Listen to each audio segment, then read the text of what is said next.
the morale, especially in the police department, was very, very low.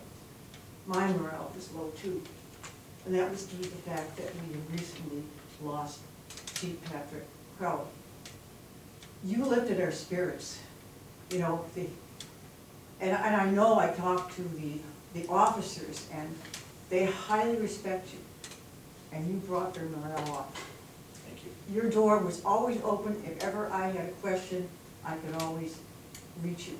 And on a personal note, I want to thank you for all the time that you gave for the community awareness meetings, and also working with the groups that formed the Neighborhood Watch program. So, thank you.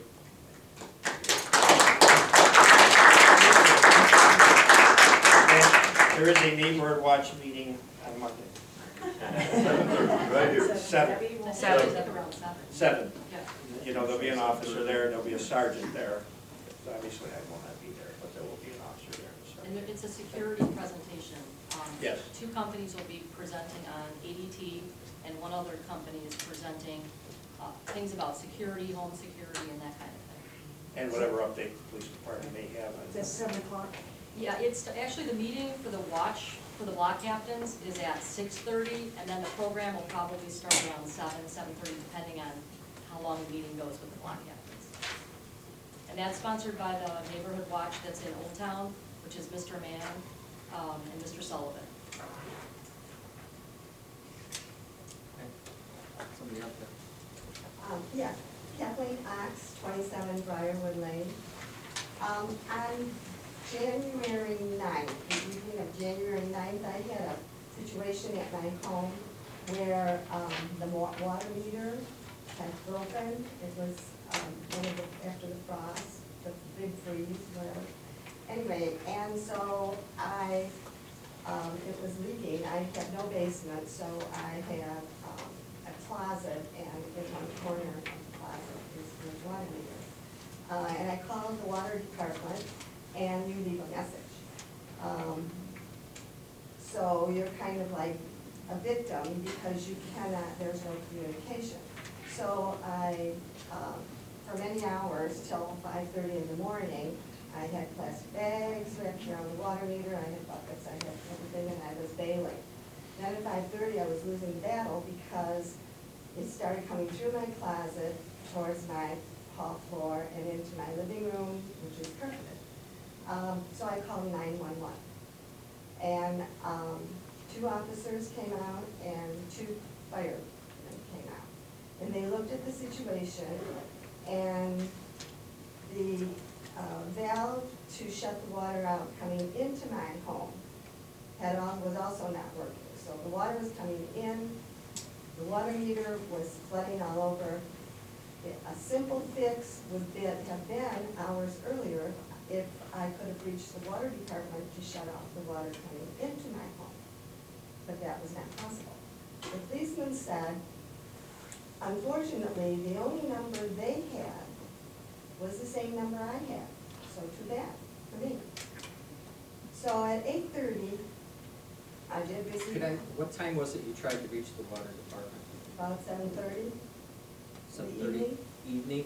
On the evening of the 9th. We are now into the morning of the 10th. So at 8:30 promptly, on the morning of the 10th, Bill McConaughey called and said he would be right over. And he did come over, and we looked at the situation, and he shut off, thank goodness, the water coming into my house. So now the situation was, he needed to get me a water meter, which incidentally, a year or 2 earlier, I did call because I had the original water meter, and I thought I read in smoke signals one time where water meters should be replaced if they're very old. But the girl that took my call said, oh, they weren't doing that unless there was a problem. So that's just an aside, but anyway. So he brought the water meter, and I had to call a plumber, which I did, to fix the valve coming, for the water coming into my home. The plumber was there in an hour. He fixed that, but Bill McConaughey had left the water meter there and said sometimes the plumbers will put the water meter in. But at $32 for 15 minutes for the rate of the plumber after the initial $100 to come into your home. I said, you know, it's the city water meter, they need to install it. Anyway, long story short, the plumber, because it would have cost more for the plumber to wait for Bill to come back and put in the water meter, he had to test his work, which is understandable. He had to be sure his work was done properly. So he installed the water meter, and Bill had also left the key to the valve, or whatever you call it, that's outside my home. So, I don't know, to me that wasn't super transparent as far as what was going on there. Why the water meter was left and the key left there so that the plumber could install the meter. But anyway, so after that, everything was fixed by 11 o'clock. But I had been up all night. But after that, some of my neighbors said, wait a minute. There's a way that the police can get to the water department because they have to do that when they do the streets. As a matter of fact, Bill McConaughey had said that as well. So on Monday or Tuesday, the following week, I spoke with Chief Alonso, and I thank you very much for a long time on the phone. We spoke, and the purpose of me being here is that I would not want this to happen to any other resident. Nobody knows that you call the police department. I didn't know that until Chief Alonso said so. Just call the emergency number and tell the police you have a problem with they all contact the water department. But the policeman that came to my house said he had no other number and there was nothing he could do. So I'm just very much in the dark as to what was going on. But I do think that we need to have more information to the residents as to should there be a problem with water, and it is not the office hour time, 8:30 to 4, to 4:30, whatever it is. There's got to be a way that they have to know that they can get help. I didn't know that. And I think I did tell you after we talked and ironed out some of the problems, but I did put that up on the website. And admittedly, it was not on the website. Okay, after our conversation, I told you that. Right, you did say that. You were very kind, and I thank you very much. It spoke to me for a long time. I have a lot to say, like I did now. And that's a good neighborhood watch thing too, in our neighborhood watch meetings to discuss. We talk about all the other emergencies and Right. water could be one of them, right? Exactly, that's what neighborhood watch is about. Yeah. Frank, do you know where that is on the website? Wherever I had Dave put it up, I think he put it right up on the front, I believe. That's a really good point. And I think we were gonna put on the water bills as a little message when we Yeah, had it free, yes, you did mention that. Right. I mean, whatever. just to get the message out. Yeah, right. And whose responsibility is it to replace the water meter? I believe the village usually does, but at times of emergency, they'll leave it there not to wait. And either they'll get a call from the plumber that they're there, am I correct, Ed? Typically, the plumber will put it. Or the plumber will put it right up Make because sure he has to do his no repair. leaks. He has to do his repair work. But the plumber, if they want the village there, they call, they usually call too if they want the Right. water department there, the plumber themselves. So that's the reason you have to get it fixed and get the leak checked.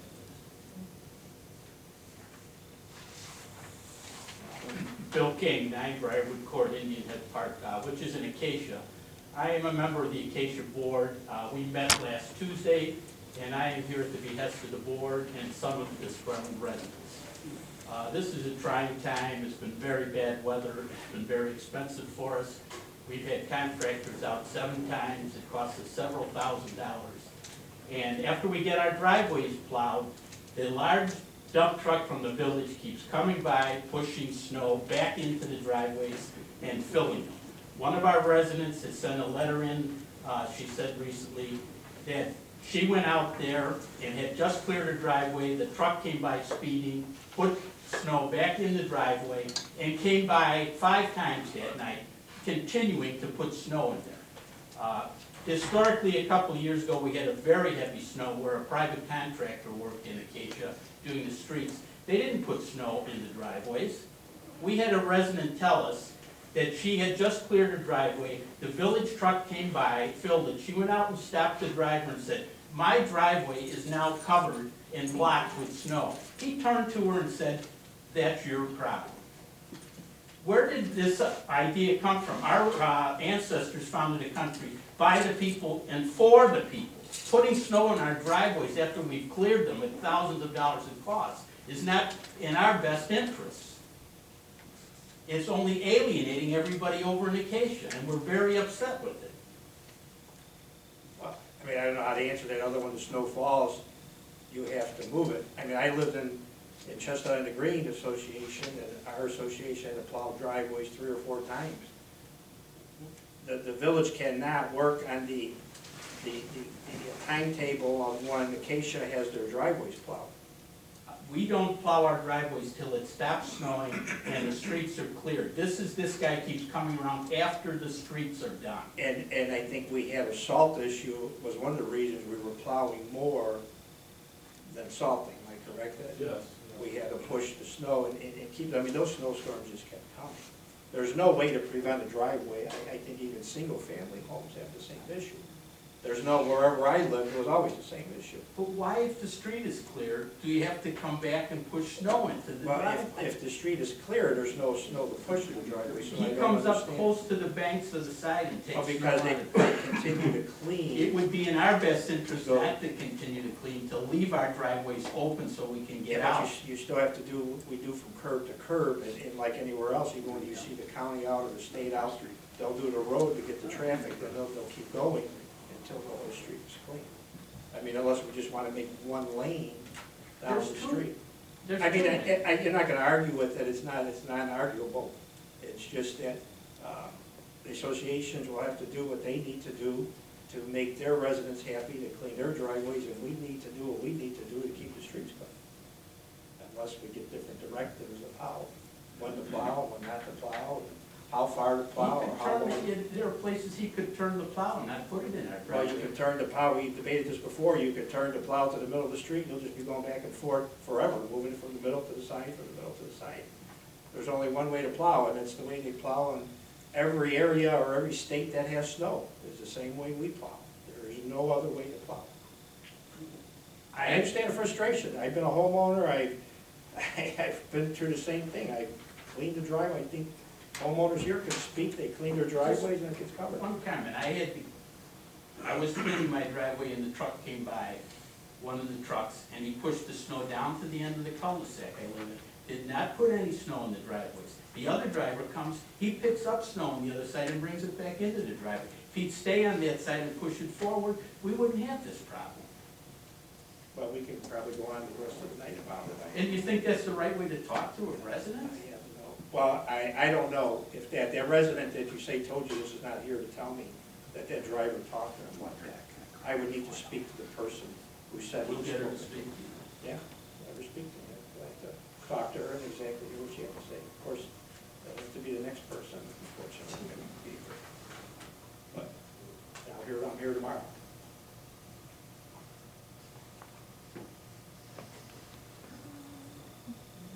You're back.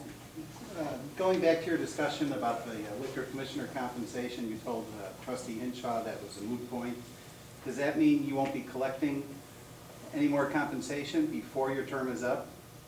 I didn't say one way or the other. Well, I'm asking I'm that. not, I have no comment on that at this time.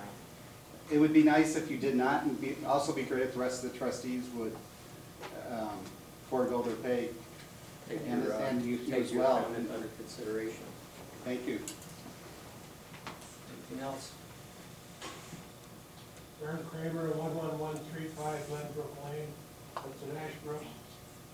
I believe that we spend too much money for snow removal. I see those trucks go around as soon as it starts snowing and making numerous loops around Ashbrook. Then we spread some more snow on it. It's if this was as important as Wolf Road, for Route 83. But I remind us that we're only taking 5 minutes at the beginning of the day and when we return home to get to our house from Wolf Road or wherever we're going. In addition to that, these numerous trips that are going around there, bit by bit, we're picking up pavement from the road and breaking it down. And the damage is pretty apparent as you go around on the streets like a right, so and then finally, we're putting all this salt down. What happens to the salt? The salt gets washed away and dumped into our ponds. What would we do with our ponds when they're totally contaminated in the future sometime? I appreciate your comment. I know, as trustee Hinshaw mentioned last time, it's hard to make everybody happy when it comes to plowing and salting. We have, Mr. King's input, we have your input. Last time trustee Hinshaw mentioned about somebody complimenting Public Works for the fine job they did. I know that we've had people, including trustee from time to time, who will say, it's such and such a time on Sunday morning, how come the trucks haven't been out here? And we've had emails from residents at 10 o'clock at night saying, hey, it's snowing, where are the trucks? And how do you balance what is, you can't, that's the answer. Historically, there's no way to balance it and make everybody happy. The guys do the best they can. I'm thankful for the roads, the way they are. You get up in the morning, you can get out there early. Tell somebody who's got to leave at 5 or 5:30 to go to work, and they get out there, and if our trucks haven't been out to help them, and and I know, maybe we do too good a job, but I would prefer to keep doing a good job. You take your life in your hands as soon as you get off our streets and get onto the county and the state road, because they don't come out. So, I don't know what to say to answer to that. We talk about saving expenses and cutting overtime, cutting on police, cutting on public works, and yet you have people, if the trucks aren't there, asking where they are, and other people who compliment the fact that a good job is being done, and yet, it's a legitimate question to ask is, are we spending too much, are we doing too good a job? And how do you hit that moving target? I think it just depends on the weather and the circumstances, and the experience has shown these aren't the first times these issues have come up, and I guarantee they won't be the last, and we just keep doing the best we can as we see what the best we can is.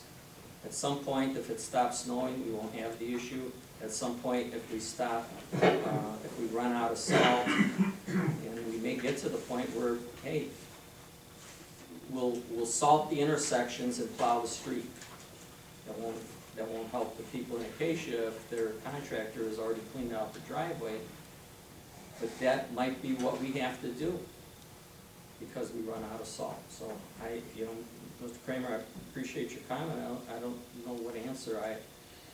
I'm not in a position right now to recommend that we change doing anything other than, Ed, if you gotta start conserving salt, intersections are important, especially in Old Town where there's some hills and slopes. You have to take care of that. I don't want somebody calling up, saying, hey, I had to leave for work at 5:30 in the morning and I couldn't even get off my street. That's what we're doing right now, So, to save salt. anything else, folks? Okay, hearing none, then the chair would entertain a motion to adjourn to executive session. I will make the motion to adjourn to executive session pursuant to 5 ILCS 129/2, subsection C1, to discuss the appointment, employment, compensation, discipline, or performance of specific employee members. Motion by trustee Laws, second by trustee Whitmer. Before we have the vote, Mr. King, we're gonna look into, I wanna follow up to see what, if anything, we can do on your issues. I want you to take that back. Roll call vote, please, on the executive session. Trustee Wong. Trustee Whitford. Trustee Bailey. Trustee Intro. Yes. Trustee O'Rourke. Trustee Crawford. Motion passes. Okay, we'll, take a 2